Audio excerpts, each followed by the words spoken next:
An away win, set-piece goals and a strong defensive rearguard. This is not a position that we've been in too often with Norwich City. But we're so glad to be straying into unknown territory. Welcome to the latest edition of the PinkUn.com Norwich City podcast as we reflect on the Canaries ending their decade-long drought without a win on the South Coast with an impressive 2-1 victory over Portsmouth on Saturday. I'm your host, Connor Southwell, joined by Paddy, Davitt to reflect on the events at Fratton Park. And like that win, we cannot promise 10 minutes of nervous and nonsense-filled added time, but hopefully we'll do our best to avoid that. But we will, like Norwich City, try and target a fast start. So, Paddy, try and park everything else about the performance and all the different nuances and context that we will overlay in the next hour or so. Take the result in isolation. That is some win for Norwich City, especially for a team that hasn't won on the road in the Championship for 6 months. Well, I mean, you're not wrong, Connor. I mean, I said to you as we drove back, knowing that they had won a few away games, but not very many under Johannes last season, just to list the ones we've gone through, because I think we'd probably arrived at maybe Derby away was the only one that felt, because of the context of it and how that game played and how Norwich played. You know, Science and Sargent were very good that day. And that was the only one I could think of that got anywhere close to this one in terms of that is a proper away result, but also performance, because certainly when you go away from home in the Championship, it's pretty rare that you're going to go and dominate and play a game that you might see more often not play out at Carrow Road, where you're on the front foot, you're dictating possession, territory, all those metrics in your favour to a marked degree. You know, you're going to have to dig in and you're going to have to face adversity, and none more so than going to Fratton Park, because it's not a cliche. I mean, it's known as a very difficult place for a reason. You look at the actual stats last season. I picked one out for my pointers, and they lost 5 times at home in the Championship last season. Bearing in mind they were newly promoted, they'd only just come up that season from League One. But even a newly promoted team, it was very difficult to go there and get a win. And Sunderland, who did get promoted via the playoffs and have had a tremendous start to the Premier League this past weekend, they only lost 1 fewer, 4 games. So straight away, you know, you go to Portsmouth, you get any type of result, you've done very well. But to actually go there, get the win, and in the circumstances they did, and all the adversity and the highs and the lows, and we'll dig into that in due course in this podcast. But for me, that is a very, very big statement this early in, which it is 3 games in, if you include the Watford Cup tie, 3 games into the real business of what a Liam Manning Norwich side could look and feel like in the Championship. And you have to be positive, you have to be very optimistic, because everything bar the kitchen sink was getting thrown at Norwich in that second half particularly. And, you know, we won't name the variations of Norwich teams in very recent seasons, but we can all think of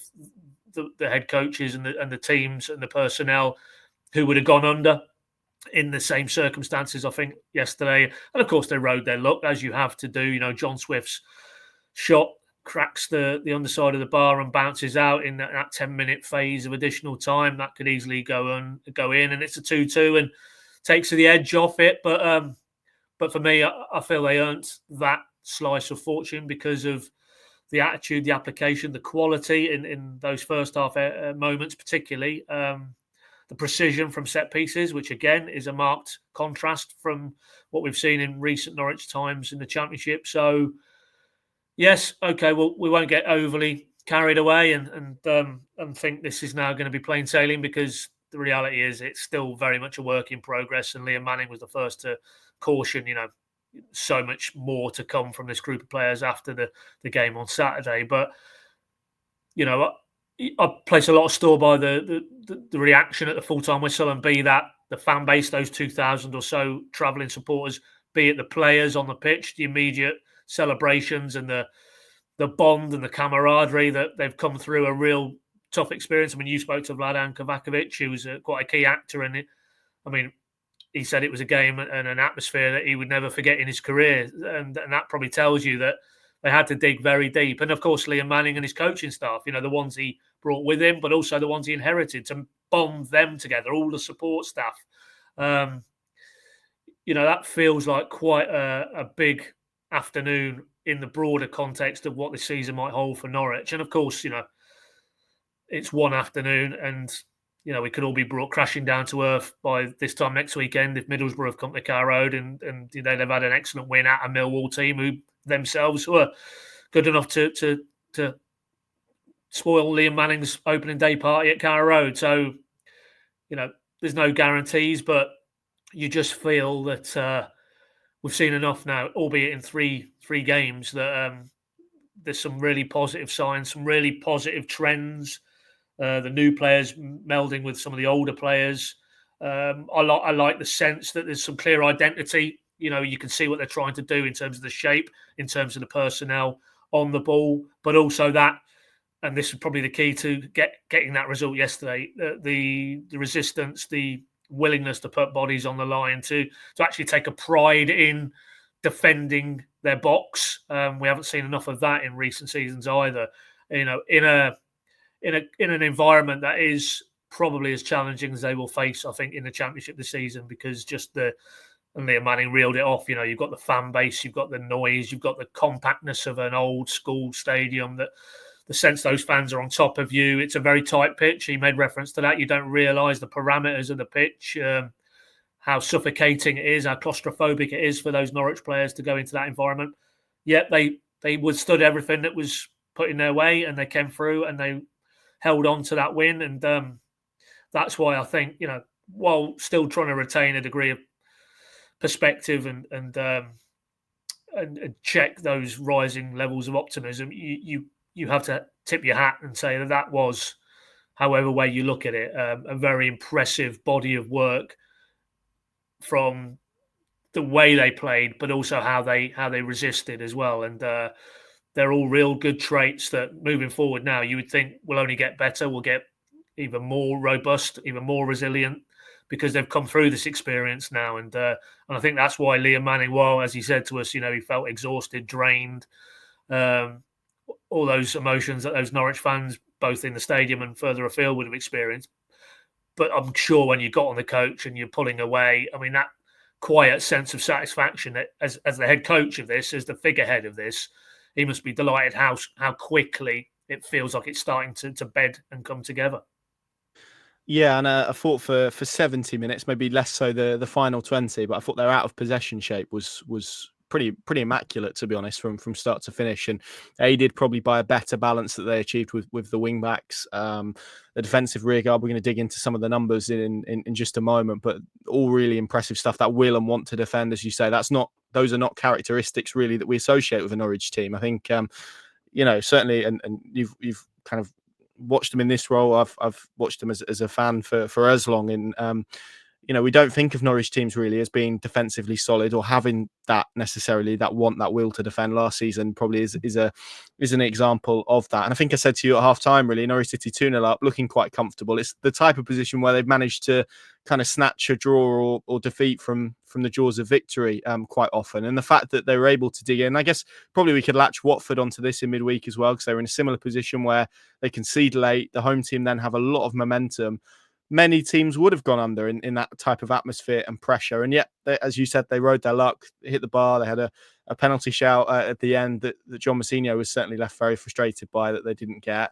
But actually, as you say, it's probably a testament to their wider performance that they were able to see out a game that I think in many seasons, under many different head coaches and with many different Norwich players, a scenario and a circumstance where they just haven't been able to do that all too often. Exactly, yeah. And I mean, that again, the thing that you would look at and feel with this in terms of broader and throwing it forward is really positive, is that they backed it up. They went to Watford midweek, and okay, League Cup, slightly different personnel on duty, not radically different, but a few changes, and likewise for Watford, I'm sure, but very similar. Norwich got themselves in front. And deservedly so, and we're probably even more proactive in terms of attacking dimension to what Liam Manning is trying to build here in that first half of Vicarage Road.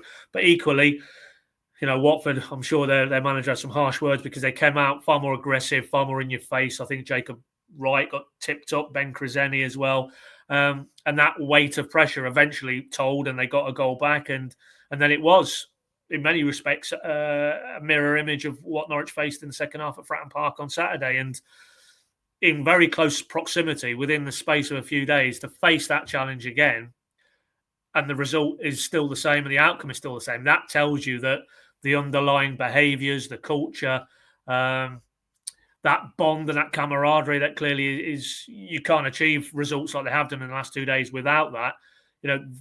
It just reaffirms what we saw at Watford. It wasn't a one-off. It was they backed it up again and probably even raised the bar a little bit in terms of those characteristics. And you have to feel that is why it is right to feel quite excited about this and where this could lead this season, because if they can put those building blocks in place, the quality, the understanding, the footballing dimension of it will only get better and better. And Liam Manning, I think he inferred that it almost prioritised the cultures and the behaviours.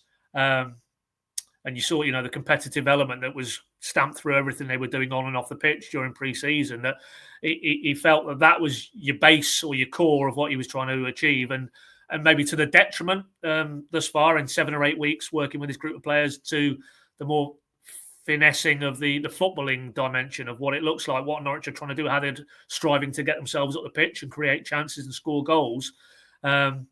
So for me, if he's prioritised that, and now we've seen 2 examples in close order that work has really already started to take effect, how much more, what is the ceiling now for this group of players if we start to see, and we saw a little bit of it in both of the first halves, but more so for me, Watford, when Papa Giallo is offering that added attacking dimension. You've got players in and around Sargent, the movement, the mobility, the just finding the spaces to create the chances, and good chances as well, and the volume of chances. It feels that, that's only going to accelerate from here, because they'll be able to now, if Liam Manning and his coaching staff feel, well, we've almost baked in the fundamentals of, we need to be hard to beat and we need to be willing to roll our sleeves up, and even on a day when maybe the footballing side isn't quite there, we can still dig out results. To have all that in pretty short order already in place will allow, I'm sure, Liam and his coaching staff now, particularly, going into this week, it's a clear week, lots of time on the training pitch at Colney, to really dial in a bit more in terms of, okay, well, when they have that possession, what does it look like? How do they manoeuvre themselves up the pitch to create even more chances, even better quality chances, not be as they were at Portsmouth, and it's not a negative, but maybe just reliant on set pieces. Can they retain that set piece threat, but then in open play, really show some of the elements I think they started to show for the first time against Watford in that first half? Yeah, and I think just to kind of wrap up this first element of the debate, that is where structures, coaching is so important, because actually, and we saw it last year, Norwich the pendulum swung too much between them being excellent and an 8, 9 out of 10 where they put teams away, to actually the opposite of that, and their performances when they weren't at their best, and there was no consistency, no level in between where they were able to play poorly and get results, essentially, which, if you look at probably the course of the all 3 second halves over the last 3 games, and they got beat by Millwall, but certainly the last 2 where maybe they have run out of steam, actually it's that structure, it's that want to defend, it's those cultures that probably have got them over the line. And we'll talk about kind of their second half drop off in a moment, but that seems like a pretty nice segue into their defensive numbers, because they're impressive. I think when you look at what they did yesterday, 49 clearances, which to put that into perspective, that essentially would slot second amongst all of their games last season for clearances. And it's actually only that 0-0 against Portsmouth where they registered 60 last season, where it would have ranked higher than that. You go, individually, and you look at some of the numbers that were recorded. 15 blocks, Jakov Medic with 3, Harry Darling with 11 clearances, Medic with 10 challenges, 10 challenges. It's 13-1. These are all numbers, Paddy, that I think back up what we saw yesterday and what we've spoken about already, that commitment, that want, that will to defend, and probably comfort as well defending. We saw it last season where Norwich would get dragged into a low block and they'd look uncomfortable, because we know that was a team that wanted to have the ball, that wanted to play with the ball and in possession. this Liam Manning team looks like one that's more comfortable, not to suffer, that's the wrong word, but is happy to go prolonged periods without seeing the ball and to be a bit more direct and to have to defend and to block and to tackle and to head things away. Those are all really good characteristics. And I think we've seen over the last 3 years, and we've mentioned the sort of away record, it's got worse year on year. They've won 10 games in the last 2 seasons on the road. The away record's been abysmal, really, for a club with the resource, the level of talent that Norwich have had, with the ambitions of what they want to achieve. If you want to rectify that, if you want to win games on the road, then you're going to have to do all of that whilst not being anywhere near your best.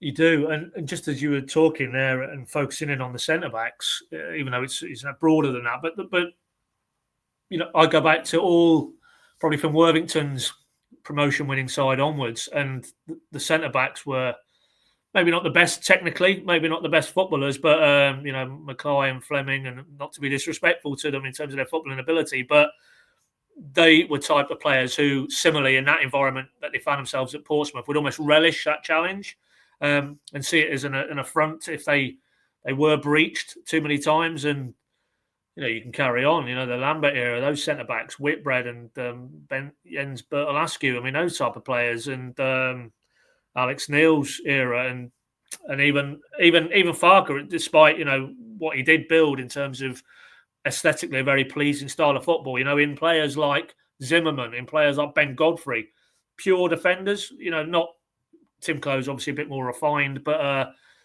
players who relished that challenge and felt it was something that they could embrace and be good at. And Medic, for me yesterday, that was his game, I think, as opposed to maybe getting isolated and taken into the channels, and maybe that lack of pace in direct leg race with a very pacey opponent has been exposed in these first 2 games. I thought playing within the width of the 18-yard area, balls coming in from wide areas, he looked very comfortable in that environment. Alongside Harry Darling, who I think has been very good in this first period, and obviously he gets the kudos of the opening goal, and then a role with that throw in for the second set piece goal. But just in terms of what he's in the team to do, which is to defend, that Colby Bishop is a very big focal point for Portsmouth. They play it long into him and try and play off him, and he was obviously the player who scored a hat trick in that rather desperate 5-3 defeat last Easter, which did for Johannes. That was his final game in charge at Carrow Road.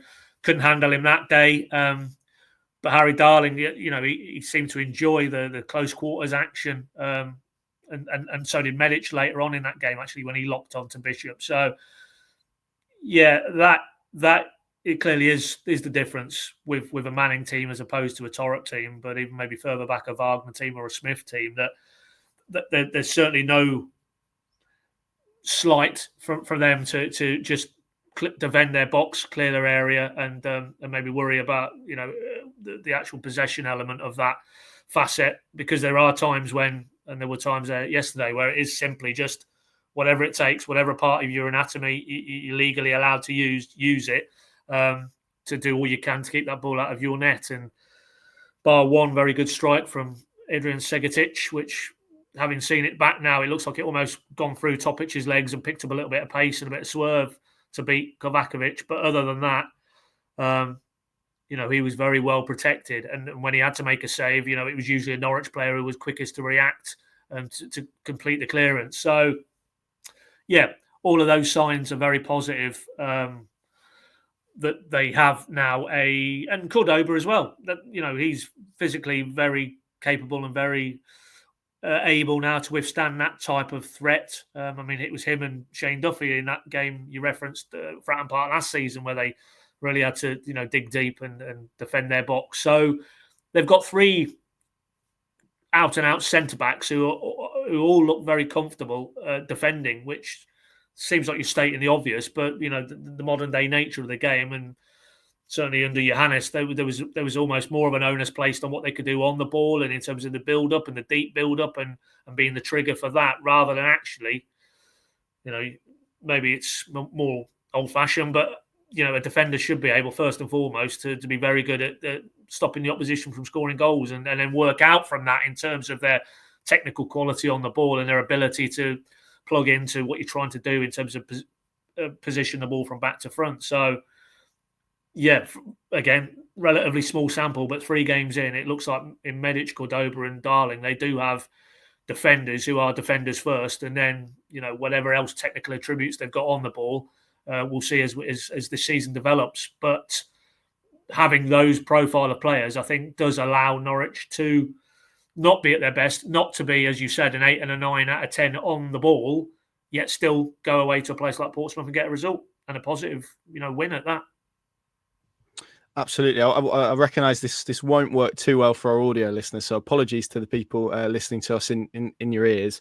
If you want to see what we're about to talk about, we'll try and talk you through it a little bit. Then obviously you can check us out on YouTube and see that. But I wanted to show this. Now this is from WhoScored.com. This is essentially what you've got there is the average position of every Norwich City player, and I thought this was quite interesting to show because I think it shows the nuance of formations and base formations and the way it all operates, because typically I think we'd all recognise and also probably a little bit of where I feel Norwich made some pretty subtle but good changes yesterday to get a result.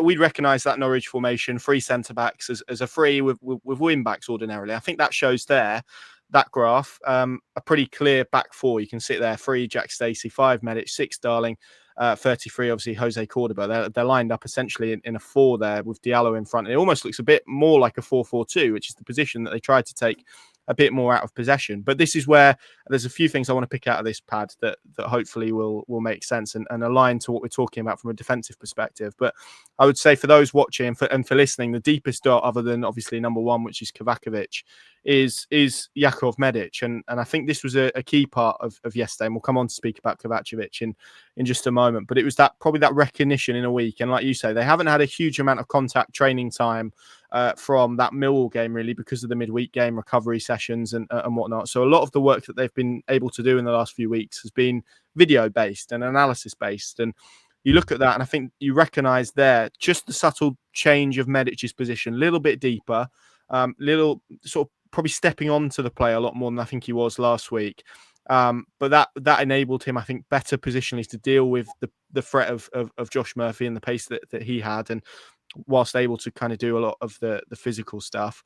And also I wanted to highlight that left side with Diallo and Cordoba, because I think last week we saw, and I'm not singling out Jeffrey Schlupp by any stretch of the imagination. I don't want this to become that, but I think it shows what Diallo unlocks in terms of preventing, and we spoke about this last week, that back 3 from becoming a 5 and you then getting stuck in shape a little bit, because what his position did was enabled Norwich to get up the pitch, and he offered them a direct threat that probably allowed them to gain some territory back more than anything else. In those spells where they were in low blocks, you could clip a ball in behind the back line, and with his pace and threat and athleticism, he got them up the pitch, not necessarily through ball carrying or creating chances, but just through his running. And that threat is a pretty good outlet to have, and obviously you can sort of draw other conclusions, but those are my main ones, Paddy, looking at that, which is just the subtle tweaks that they made on that left side to Medic's position. Not even spoken about Harry Darling and the positive impact that he's had yet, but it just shows very clearly what Liam Manning has been able to do over the course of a week, really. Yeah, well, I mean, the obvious one there is the slightly more withdrawn role for Medic, which, you look at the way he got exposed for the Millwall second goal, and also that goal against Watford. I mean, Dan Grimshaw held his hands up figuratively, but the way he got squared and backed up into his area, and just you'd like to have seen him be better in that one-on-one contact area, but to give himself more time to actually read the play, as you say, see it unfolding in front of him. And I know Josh Murphy didn't look fit really. So that wasn't peak Josh Murphy, perhaps the version we saw at Carrow Road. But him and Stacey did work very well in tandem just to nullify one of the key threats for Portsmouth. As I said in the previous segment, hit Colby Bishop, play off him. And a lot of the time that does translate into Josh Murphy getting in the second phase of those initial build-up. But I can't remember really. I mean, he got into one or two crossing areas, but there was no real threat at all. And also underlining what I said earlier, that I think for me, playing within the width of the 18-yard box is going to be where Medic is most effective, because, physically he's such an imposing figure. And that is obviously an area of his game that is very well suited to, I think, the Championship week in, week out, and the threat they may face. So particularly away from home. So, whether that is replicated now going into a Carrow Road home game against Middlesbrough, maybe not, because you think Norwich would want to be a little bit more proactive and maybe condense the play a little bit and pin back a Middlesbrough team who clearly have shown by winning, as they did so handsomely at Millwall on Saturday, that they do have an attacking threat. So that, again, moving it on in terms of nuance and the coaching tweaks that Liam Manning and his coaches are trying to implement, do we see another little iteration of that? But I mean, for me, that just underlines, how astute Liam Manning and his coaches are. That you can tell that within 3 games, it's pretty impressive that they do look so well coached. They do look within that fluid sort of 3-4 formation almost. They do look like a team who are beginning to understand their roles and the individuals within those roles, and then the units within those team structures. The defensive unit, midfield, and then forward areas, and that only comes from the tone being set by a coach, a head coach, and a coaching staff who can deliver very clear, very concise messages. Because the reality is, the week they've just had, won't have had a huge amount of time to work on anything at Colney. It'll have been recovery, rest, travel. Recovery, rest, travel. So it's even more impressive that you get the 2 away performances and results that we've had at Watford and Portsmouth. And that's why it's really, really a tantalising prospect that what can he now do with a week's block of training leading into the Middlesbrough game at Carrow Road, because I'm pretty sure he will be desperate to exercise the sort of whatever is left in terms of a bitter aftertaste from Millwall, because he would have wanted to, particularly Carrow Road opening day, the crowd were so invested in that from the kickoff, and for it to go the way it went after the first 20-25 minutes, he will know that isn't what he wants in terms of Carrow Road and what they serve up there, but also in terms of the end objective, which is to get themselves in and around the top 6. They're going to have to be pretty good at Carrow Road in terms of the points and the performances and the results they pick up. So, it's off the back of what he's been able to do in these 2 away games. I think it does bode well for what a week's worth of training will allow him to do and develop, and some of the trends we've pointed out there in terms of positionally as much as anything else. What it will then look like with another home game with a slightly different challenge in sort of terms of Norwich maybe having to be a bit more progressive and proactive in terms of forcing the game and forcing the play. So this is what it's all about. It's a constantly evolving process. I don't think we'll get to a fixed point in time where, we're not going to see any further development from a Liam Manning side, because you can see with that Bristol team that he got to the top 6, even within the season, there was some quite big structural changes in terms of the side and the formation as that Bristol Championship top 6 season unfolded. So it's probably reasonable to expect, even though there's a lot of positives around this Norwich template at the moment, it'll probably evolve and change again. And obviously, players will come back who have been unavailable to him. They might offer a different dimension. There'll be players who have to dip out through maybe injury or suspension. So, it's like peeling layers off. Nobody is quite sure what a Liam Manning Norwich will look like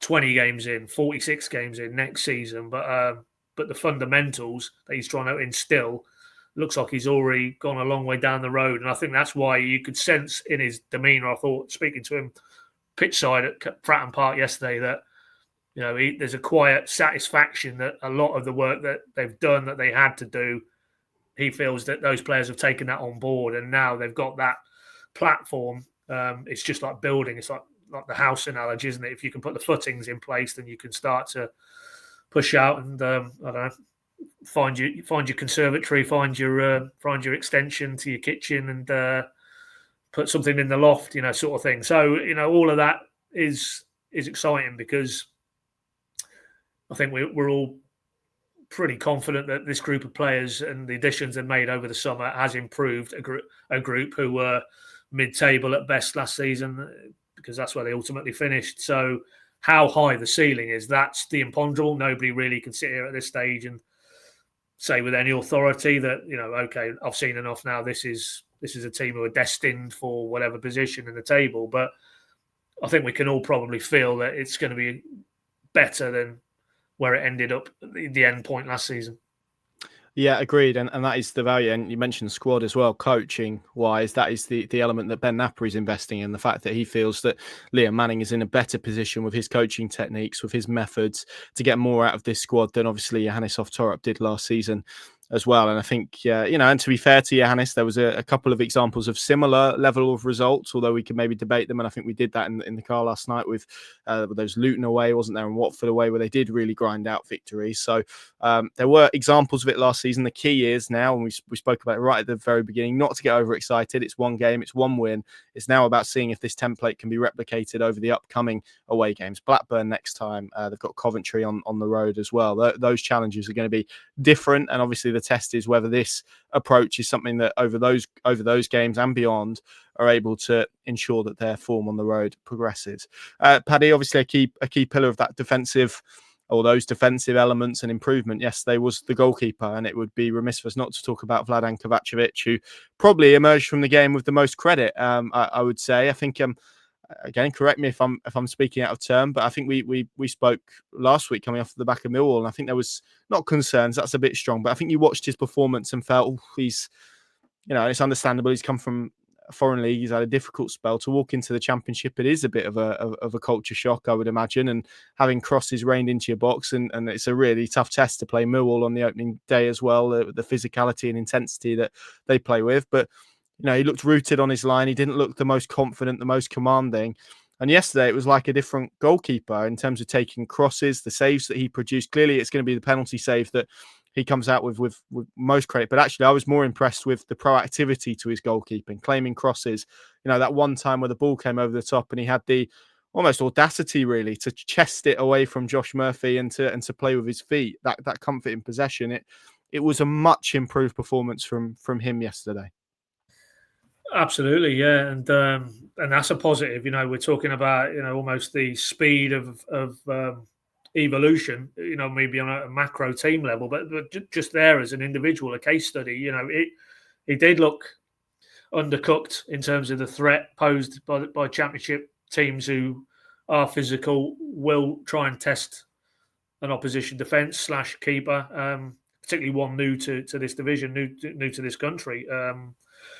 And that point you make, I think, is the biggest point. That he commanded his area yesterday. He actually came through bodies of players. He wanted to come and take set pieces. He wanted to take corners and crosses or punch them away. And put that to Liam Manning after the game, and he more or less sort of said, "Well, that's something that Tony Roberts is big on, and they've obviously worked on it."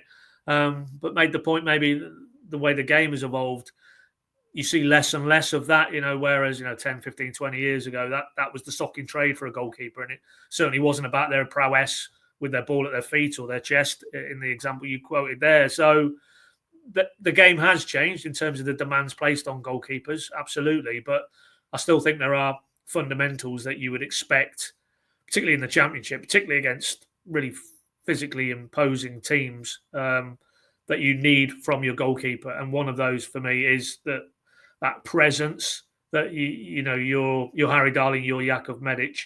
There's a certainty there. He's going to come, and of course there'll be the odd occasion where it doesn't end well, perhaps. But that's the risk and reward. But more often than not, if you have that certainty as a defender in front of a goalkeeper, then it's only going to aid the collective defensive effort, and that was a point I think Liam Manning made yesterday, that those players would have known that they had a keeper there who was going to come and clear out opposition forwards and do what he needed to do to relieve pressure, particularly when you had those waves of home kind of onslaught to deal with in the second half at Fratton Park. And yeah, I mean, for me, the first save was the pick.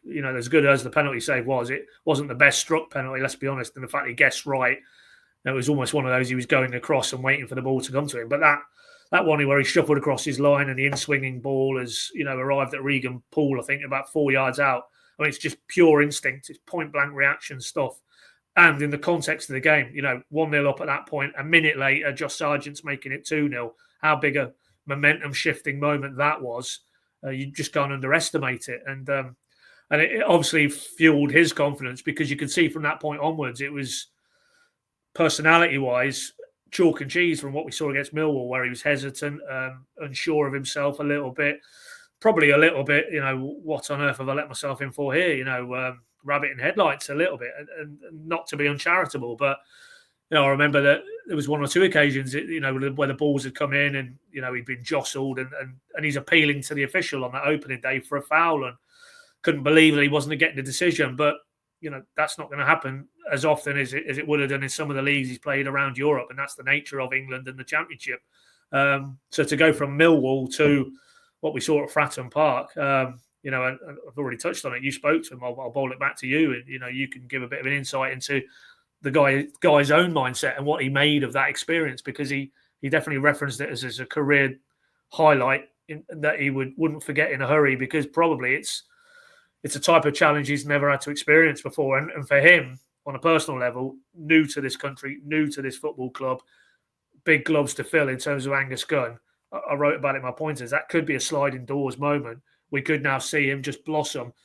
You go back further, he hasn't had the best of experiences with his move to Portugal. That didn't end really as he would have anticipated. So he's coming off a bit of a career lull. He's in a bit of a holding pattern with his career. And, the more of these positive experiences, the earlier in a Norwich shirt, then the better for all concerned, because, the reality is, for where Norwich want to pitch this season, they're going to need to have a very good goalkeeper, because as good as the players are maybe in front of him, as was proven yesterday, there are going to be those occasions within games, big keepers step up in big moments, and he definitely did that yesterday. Yeah, he did. You mentioned the chat. I think for context, and this maybe paints the scene of the afternoon he had at Fratton Park. I mean, you were there as well. We were waiting for some time, weren't we, for him to emerge for his post-match media duties, and that wasn't just because he was having a long shower, or which I think you could have forgiven him for, to be honest, or any other reason. It was because he was getting treatment on that arm that he got caught. I think it was actually palming away a cross in. It was a really important intervention that maybe summed up that afternoon. I think the first thing that strikes you about him is he's definitely got personality, and I think you can tell that. I mean, he thought he was playing in the Champions League. I think that was referenced early on, but I'm less harsh to be critical on that front, because he had just played that 90 minutes. I'm sure it was a lot to take in, and his English is definitely better than my Serbian / Bosnian, so I'm not in a position to complain. But he was good.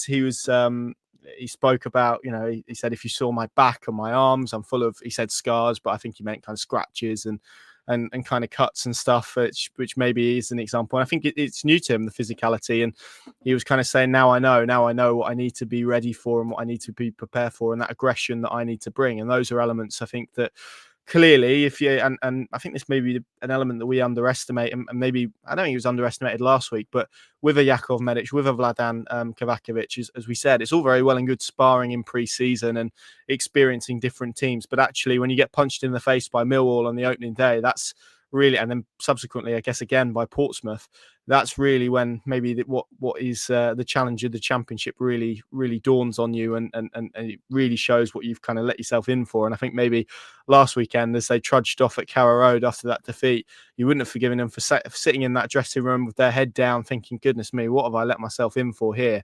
And I think maybe that is an example of it getting right. And I think just general his display was good. And I think it probably was topped off by the fact, I think it was Sienat's and maybe Cordoba that pushed him in front of that away end for some special credit, and he led the Farker Waves, as they're probably best known as well, and Norwich fans very quick to give that to him. And I think he is going to be the type of goalkeeper where there's going to be errors, and I think that's probably natural. But actually, if you can get that ceiling right, if you can get more of those performances yesterday, because ultimately with the penalty save, with that save, and I agree, I think the Regan Poole one is an outstanding save. You look as well, the balls, he's basically had to get his body behind, sort of in front of the ball that's moving at pace. It's a wonderful bit of footwork to get himself across.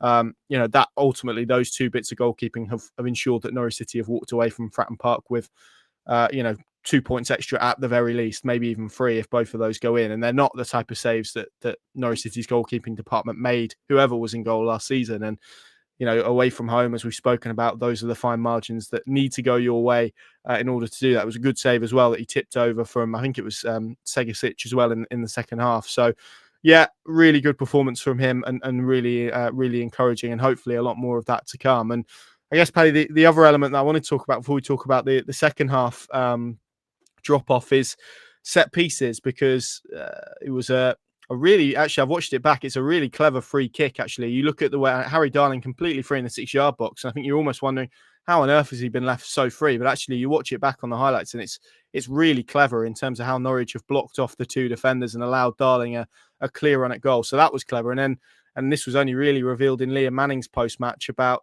the long throw and how they'd watched Portsmouth's opening day defeat to Oxford and realised that, I think Will Volks plays for Oxford, doesn't he? And he has a long throw, and how maybe they felt they were a little bit susceptible to that.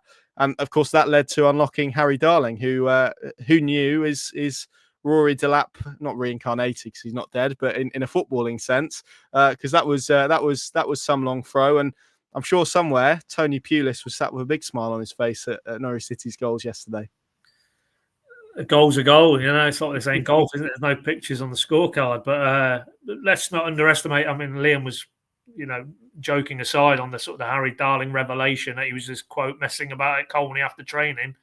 You'll take it. Good job somebody was actually watching what they were doing and incorporated it in, but that was the trigger. But then the Cordoba run, and the flick made it. But also, like you talked about, you referenced there on the first set piece free kick, the blocking work as well, and the movement. I mean, Sargent's basically had to muscle Medic, which is no mean feat, the size of Jakov Medic, out of the way to apply the finish, bundle it over the line. Yeah, I mean, I've watched it. I actually think Medic gets a push on Sargent, almost pushes him towards the ball, yeah, which would be enough for anyone to make contact, wouldn't it? Let's be honest. Well, yeah. Still counting my fingers after that handshake on the touchline. Where was it? Den Haag, wasn't it? Yeah.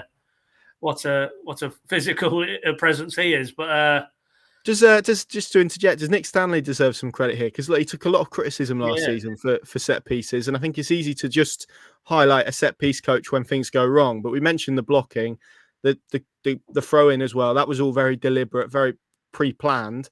That's good coaching as well, isn't it? So he deserves a pat on the back as much as that criticism that he got last year in the darker moments. To be honest, Connor, I think Liam, in his answer yesterday, did reference the work of Nick Stanley and the coaching staff. And yeah, I mean, that was, there was that phase where, he seemed, I mean, I remember Giannis having to come out and almost sort of, not absolve him, but basically say it's a collective thing. But if you look at it, I mean, towards the end of the last season, Jacob Wright, I mean, they scored quite a number of set-piece goals. Burnley springs to mind, I think Cardiff on the final day. So again, if you're going to look at Nick Stanley's work in a negative light, I mean, there was plenty of examples towards the end of the season where they were just starting to tick up, but you get a clear sense, and it was graphically illustrated at Fratton Park, that it's not an optional extra with Liam Manning. He looks at it, and he has that obviously championship experience now previously, and knows the value of set pieces, both defensively but also as an attacking weapon. And that's why he was presciently talking up like Harry Darling's potential that he needs to contribute goals from set pieces in the build up to this game, and likewise probably Medic, because it is, if it's done properly, and two classic examples on Saturday from Norwich, you will score a healthy volume of goals, and that will supplement whatever else you can do in terms of general play. And, conversely, you could tell once John Mousinho, the Pompey manager, had got past the sort of sense that they'd merited a second penalty later on, which I don't think does stand up to close to scrutiny. But when he parked that, there was a real frustration that effectively he felt the game had been decided by those two set pieces, and that shouldn't happen, particularly for a Portsmouth team who, to do what they've done to get into the championship and then stay in it, they have to be better in the core elements of what it takes to compete as a championship football club now. And I think he actually used the word sort of that it was almost apologetic defending from his side, that they were too compliant. And we talk about Norwich blocking well, but that his players have allowed themselves to get blocked off and been maybe a bit naive in those respects. And not anticipated flick-ons in other regards as well. So, yeah, I think it's safe to say that Portsmouth this week will be probably zeroing in a little bit on having to be better at defending set pieces. So, it's all these elements, all these strands to what Liam Manning's trying to bring to Norwich. That is very clearly something that they've identified. And with the work of Nick Stanley and the other coaches and the player buy-in as well, it's already started to bring dividends very early on in the piece. And again, like you think the fluidity and maybe what they'll offer in terms of a threat in open play, and that will develop and evolve. I think it's safe to assume that we're probably going to see more and more, because they have the physical presence of a Cordoba, a Medic, a Sargent, a Darling. They have the delivery of a player like Nunes. They now have obviously maybe a long throw option from a Darling as well. That they have. If you break down what you need to be good at set pieces, they have maybe a lot of the pieces of the jigsaw. So it's just about putting it together, retaining that degree of invention and not trying to repeat themselves, because now teams will be looking at that, and I'm sure Middlesbrough, when they come to do their tactical analysis work building into this week, will be very mindful of what Norwich have done at Portsmouth. So you need to reinvent yourself a little bit, but again, it's just it's almost why are we talking about set pieces in this fashion? Probably because it wasn't a part of what we saw under Johannes last season, and that really was a glaring omission, I think.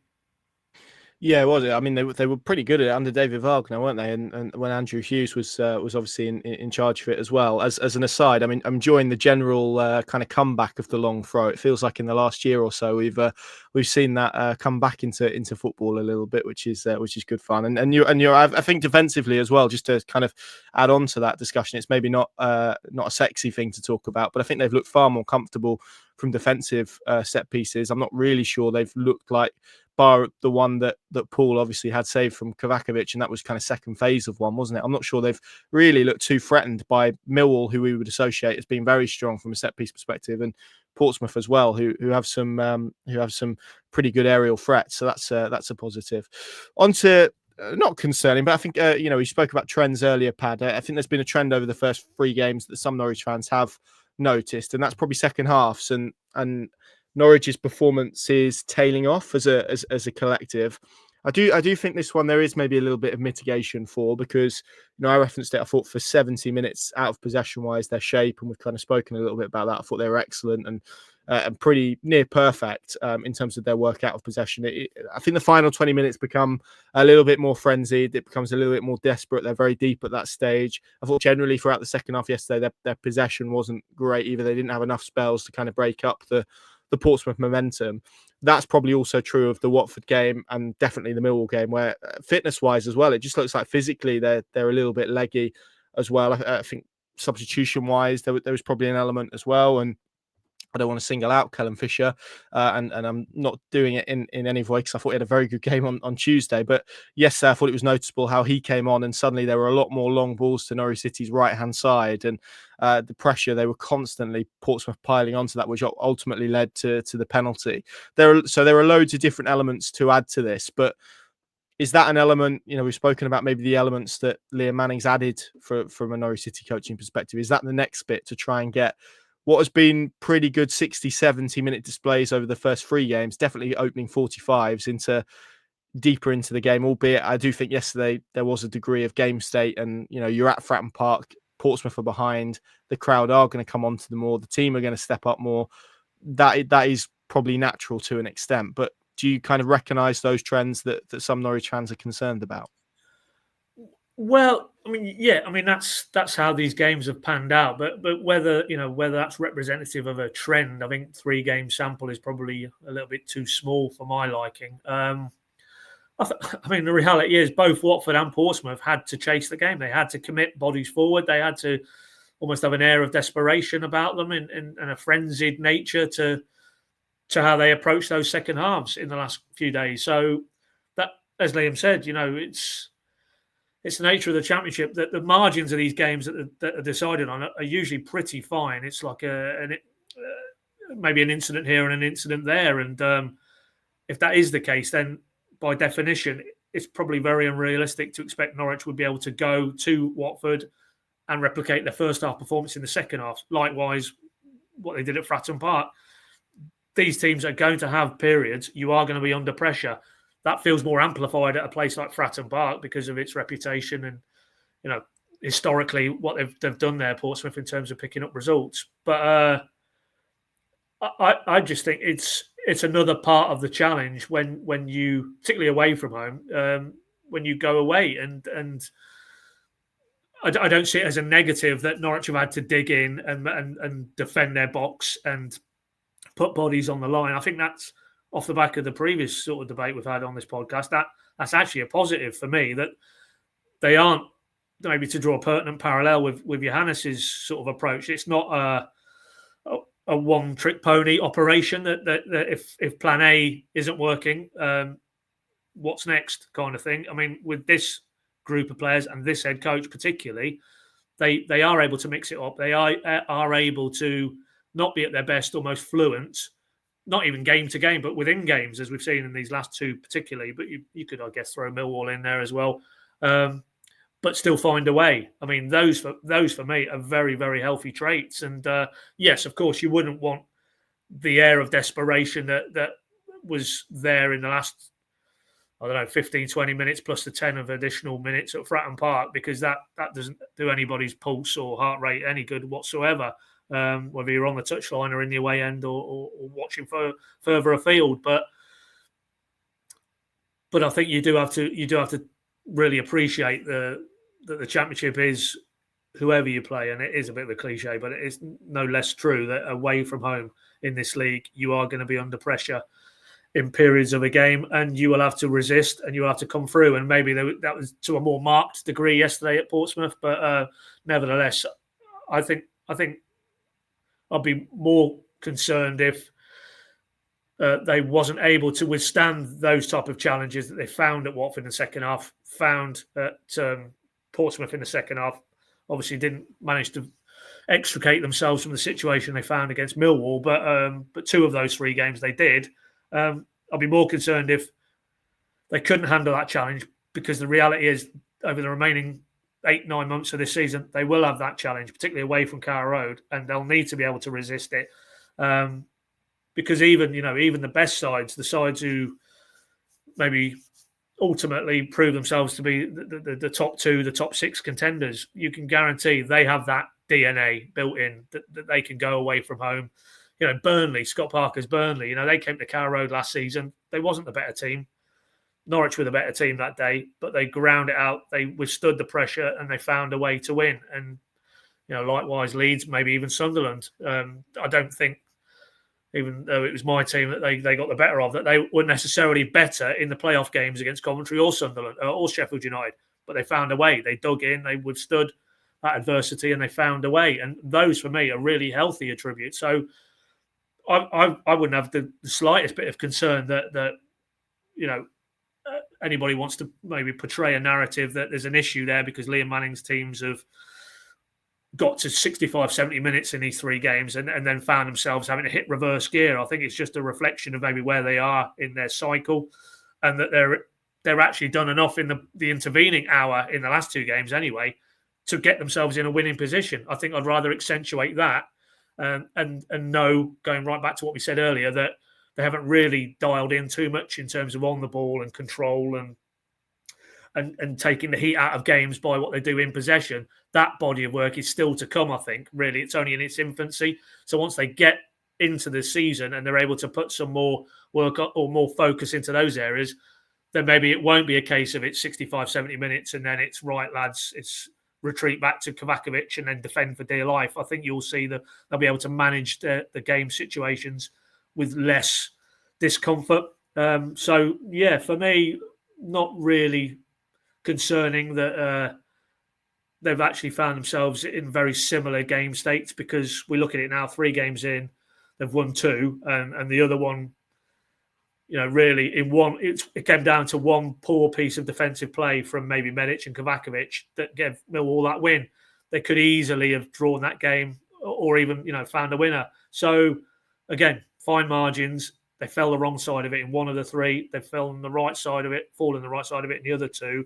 And I think really I would accentuate the positive elements of when they've been challenged in terms of can they defend without the ball and can they resist and withstand the pressure. 2 of the 3 occasions they've managed to do that successfully, and they're going to have to do that a lot more, particularly away from Carrow Road. So, yeah, no concern for me at all. Certainly far too early in my mind to put forward a narrative that there's a worrying trend here about, why are they running out of gas? Is that a cause for concern? Because I don't think it is necessarily. I mean, I'll bowl that one back to you, Con. I mean, where do you sit on this, aspect of the first 3 games? No, I completely agree. I think I was probably more concerned about it against Millwall than I was yesterday. I think it's, we've spoken, and you only have to look at the numbers that we presented at the start in terms of their form on the road. It's very, very difficult to win games away from home in the Championship. They found it very, very difficult to do that over the 3 years that they've been in the division since relegation. So I think to assume that you can go away from home, as you said earlier, to a club that only lost, was it 5 at Fratton Park? You said. Last season is incredibly impressive and hard as well. I think it's naive probably to expect that you have a perfect 90-minute performance where actually all of your work in possession, and there aren't going to be periods where they're going to put you under pressure, particularly late on when they're chasing a route back into the game with the crowd as it is, with the pitch as it is, with the players that they have, with the coach that they have. I think to assume that Norwich City are just going to be able to play their way through that. I think last season we saw that's not going to be the case, and actually you do need to have these traits. And I'll take you back to Cardiff last season where they weren't able to do it. Blackburn where they weren't able to do it. Those are just 2 examples. I'm sure, Paddy, maybe you could throw in a couple of other examples as well. Derby at home, Connor. Yeah, Derby at home. Sunderland away where they took the lead as well. Those just aren't traits, and they did it absolutely at Luton and Watford, but those examples are probably fewer than when they weren't able to. So, yeah, I think with the game state as it was, and Watford as well, actually to ride out that momentum and to see that challenge out is a positive thing, particularly for a group that, last week we were talking about maybe connections and how this was a completely new group. For a new group to be in that position where they can withstand that type of pressure and do it within a structure that for 70 minutes looked pretty good. Again, I think the last 20 became a little bit desperate, but I think that's understandable for what the situation they were in at the time. And I agree. I think their possession work could have been better in the second half. I think where they were direct with intent in the first half, it became a little bit more aimless. But again, I think in the situation, that's understandable. So, and again, I think you have to throw in the likes of Medic, Darling, Topic as well, who had a sort of a streamlined pre-season. I think it's fair to say a lot of those guys had played in the cup win at Watford as well, where Liam Manning went strong. So, yeah, I think it's maybe natural that has been the case in a 3-game week at the start of the season for them to look that way. But equally, if we're still having this debate and we're doing it on the back of 2 wins, and I thought they, I know they rode out a little bit of pressure towards the end, but actually for 70 minutes of that game, they were comfortable, I felt. So, yeah, I'm not like you. I'm not too concerned about it, particularly on this example at Portsmouth. I think Millwall, there's maybe more credence in that argument, if I'm being honest. So we'll see how it develops. We'll see what next week brings against Middlesbrough.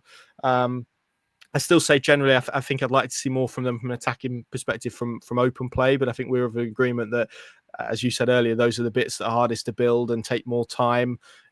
Key to that was obviously ensuring that they got themselves in positions to be a lot more defensively resilient, to make sure they had something to hold on to in the first place. So there's still so much to build with this Norwich team, and as Liam said yesterday, I don't think they're anywhere near where he would like them to be, and they're going to have to withstand adversity, and there are going to be challenges along the way, because in a 46-game season you can't be a 9, 8 out of 10 and blow teams away. We saw that last season as well. So that ability to actually be comfortable in putting your backs to the wall, I think is a really encouraging aspect. We've not even really spoken about Harry Darling beyond the long throw, but I think he's been excellent in the first 3 games, and probably because of others, really, we haven't been able to focus on him. But there's somebody who really looks to have hit the ground running, and yeah, it looks a fantastic addition off the back of 3 games. Clearly, we need to see a bit more of that as well. So yeah, I think Paddy, as we sort of look and build into Middlesbrough, who are a team that obviously concerning cup win, but have won their first 2 games. That's now the challenge for this Norwich group, isn't it? Can they go back to back?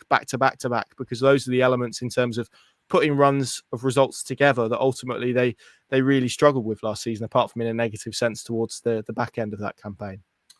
Yeah, and all I would reiterate because it's the next one at Carrow Road, is within the context of what we've discussed here today. I think it is massively important that they can engender some of what they've produced on the road in these last two games, in terms of the result, but also the performance and how they've achieved it.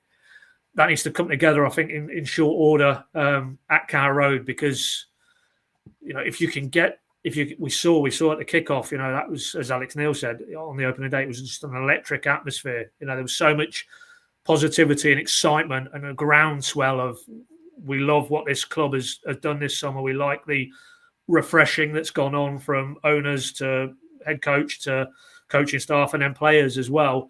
And we're really buying into it. That was my take in terms of, the reaction at the start of the game in the first 20, 25 minutes. And for it just, the air to go out of that balloon really on that day. If they could just inflate that again to sort of labour that analogy as soon as they can. And by that would be Middlesbrough come to town. We get another performance with a lot of positive elements, and then crucially the result. I think if they can get a win this weekend coming now, it just builds on what we've now seen in two away games, but to do it in front of your own fans, send them away with that feeling of we really love what is happening here and what's starting to be built here, and we can row in behind this, and this is going to be a season where wherever it ends up and wherever the ceiling ends up being, because a lot of the elements are simply not going to be in Norwich's control. It's what other teams and what other clubs do. It's injuries, it's suspensions at crucial times. It might even be in the context of the transfer window what happens over the next 2 weeks. Dare one say with one or two notable outs, one notable out I'm thinking of, and then anything maybe off the back of that. So there's a few imponderables that aren't directly controllable by Norwich, but what is controllable is Liam Manning, this group of players this week building into Middlesbrough, and then really serving up what they've done on the road now at Portsmouth and Watford. And if they do that, we've seen it whenever this club has got things going in the Championship and had those memorable promotion achieving seasons, it's that energy, it's that unity. And we saw it at the final whistle on Saturday at Fratton Park. It's the fan base foursquare behind their head coach and the players because they feel they represent, they embody what they're all about. And the level of what they're producing is something that as a fan you can be proud and own and want to be part of and want more of and want to drive these players on, and vice versa. The players then must feel when they're stood there in front of the away end yesterday that their efforts are being voluminously rewarded and appreciated, and that is a powerful force, because it'll only grow and it'll only grow and it'll only grow. And for that to happen, Carrow Road is an essential part of this equation. So for me, this is a big week now. This is a big game in the context of what the season could look like and how fast they can accelerate, as Liam keeps talking about, the process, the reprogramming almost that's had to go on with older players, but also the newer players, and getting that short-circuited and accelerated by results, by performances, which they've started to do. So if they can add to that against Middlesbrough, a very good Middlesbrough side, it would seem, on the early evidence of this season under Rob Edwards, it just fuels that belief that there could be some very good months ahead under this head coach and this group of players. Absolutely, and just to finish with it, it wouldn't be a PinkUn podcast if we weren't talking about Josh Sargent in some sense, and you kind of reference him there. It's been not a landmark. Well, I guess it is a landmark for him to hit really at midweek away at Watford. He scored his 50th Norwich City goal, and yesterday he was making his 100th Championship appearance for the club. Obviously marked that with a goal. There was a good stat that NCFC numbers put out. He's the first player to score in the first 3 games of a new manager's reign since Craig Bellamy under Bruce Rioch in 1998, which is a fantastic stat. But more widely than that, he's now on 51 Norwich goals. That moves him into the top 25 of the club's all-time top goal scorers. He's overtaken Martin Peters in the last week, and he's only 3 off now the likes of Wes Hoolahan. But to put that in context, he's got more Norwich City goals than Darren Huckabee, than Chris Sutton, than Justin Fashanu. There are lots of other names, Dale Gordon as well on this list. But kind of looking upwards, mentioned Hoolahan with 54, who is 22nd on this list. If he does stay beyond this window, which we're all hoping to be the case, and let's hope that he's a Norwich City player and has a good run to achieve this, and obviously stays injury free as well. He's currently on 51. Currently 10th on that list is Lezer, who scored 69. So he's 18 behind him, Paddy. You would think if he stays at the club, he's got a hell of an opportunity to get inside that top 10 of all-time record goal scorers for the club. You're very positive now, Connor. You've already got him in the building, and not only that, but continuing in the same vein. Well, I was getting accused of trying to sell him last week, so you've got to balance it out, haven't you? Yeah. See, you've definitely gone too far the other way now, I think. But all I would say is September the 1st is deadline day. I think the MLS one is this coming week. I'll have to double check that, but that will be one avenue, door closed. Then the domestic window to come, and each passing day that there isn't, not even a speculative link, I think is a good day from a Norwich perspective. We know the situation. We know the Wolfsburg situation. That was very close in terms of club to club, and it was Sargent himself who felt that wasn't the right move for him at this stage of his career. Premier League season has now started. Burnley have been hammered at Tottenham. Do they come back in with something approaching the numbers that Norwich would look or would want to have a serious dialogue? Because I think the original Burnley communication was nowhere near the numbers, is what we were told. So, I think the bids were low and weirdly structured, I think is kind of how it's been put to us. Yeah. So, all I'm saying is that, Leeds, another potential suitor, they kick off on Monday. If these clubs don't get their seasons up and running, does that reignite, in the closing days, hours, minutes of this transfer window, the whole Josh Sargent scenario? So, but in here and now, as we sit here now, there's certainly nothing anywhere approaching cause for concern from a Norwich fan perspective. But, these things can accelerate very quickly, and clubs will now be aware, I guess, off the back of the Wolfsburg episode, what it will take for Norwich to part company with Josh Sargent in terms of the financials. Then they've obviously got to sell Josh Sargent, the player, a vision. But we know he came to England in the first place because his dream was to play in the Premier League. If there's Premier League suitors, then I don't think that dream would have died, because he probably feels he's got unfinished business at that level. So many moving parts. And I just hope that the scenario you painted there, Connor, is the one that comes to pass. And we're talking about him in terms of, can he have another very good, heavy goal-scoring season for Norwich this season, and he finishes it inside the top 10? I mean, that would be some achievement in the volume of games he's had. He is, dare one say it, I think now he's irreplaceable, purely in the narrower confines of Liam Manning, what he's building here. Championship number 9, as good as there is. And that is not, if you're Liam Manning, that is not a scenario you want to countenance between now and September the 1st. How on earth you go about replacing Josh Sargent? Yeah, it's the mood as well, isn't it? If you do that as well, like you say, the optimism that feels quietly like it's beginning to bubble away. You take Josh Sargent out of this mix, and I think increasingly I feel like he is worth more to Norwich City than the 20 odd million pounds plus that they would get for him at this stage. If we're talking about genuine promotion ambitions and prospects, Norwich City have a greater chance with Josh Sargent in that team scoring goals than they do without him. And of course, I think we both understand the merits of why maybe they would negotiate a sale and where he's been and his injury record and all of those different elements. But purely on a footballing basis, you hope that to be the case. That is where we will leave the podcast. Thank you very much for watching. If you have done on YouTube and listening as well, hopefully the visual aspect of the pod wasn't too bad for you guys. We try not to do too much visual stuff for that reason, but I thought that was worthwhile noting. And obviously we'll be back next week for the clash against Middlesbrough. Anything you're looking forward to this week, Pad, in particular? Well, we got, maybe plug the Diane and her brilliant volunteers at the Fans Social Club. They have a very good player fans forum hosted by the one and only Darren Eady. That's Tuesday night, I think I'm right in saying, Connor. So yep. Go on their socials, I'm sure, in terms of, the details. I think 7 o'clock kickoff, isn't it? Well, don't hold me to that. But in terms of, get yourself down to Cairo, because I think it's it's subject to change. I think it's Matthias Kvistgarden, isn't it? It's Oscar Schwartau and remind me, Connor. Harry Darling, who will have a good story to tell about his long throw prowess. So, yeah, on a Norwich setting this week, I think I'm looking forward to an hour or two in their company and hearing some revealing insight, from the player perspective about everything we've discussed, looking at it from externally, what it feels like it's being built, what it looks like from inside the room.